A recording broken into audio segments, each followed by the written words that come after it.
Oke, nah kalau dari Dika gimana menanggapi Dika? Artinya upaya nih bahwa Pangsing kalah gitu loh Nir. Ya, bukannya berarti gimana, artinya bahwa Nirkala ini juga punya sesuatu yang layak untuk dilirik gitu loh, dibandingkan dengan band lain. Seperti apa mungkin?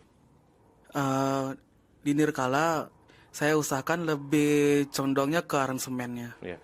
Kita buat yang sedikit berbeda dan menjadi ciri khasnya dari Nirkala.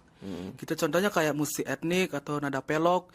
Terus di selangan konser kita tuh itu ada puisi gitu. Nah, Ada pembacaan puisinya juga. ada dulu Cokti yang baca puisinya. Oke. Sekarang kita lagi ya mencarilah siapa yang sekiranya yang Bisa diajak cocok bergabung.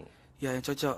Dan juga selain di puisi, selain di aransemen dan juga dari vokal gitu. Oke. Lebih ada cengkok ya festival lah. Kita lebih ke festival Ada gitu. yang membedakan dari Iya, band-band kebanyakan gitu ya ya. dan juga kalau kita konser, kita bedanya tuh kita pakai pakaian adat. Oke, Iya, ciri khasnya ya gitu ya. ciri khas.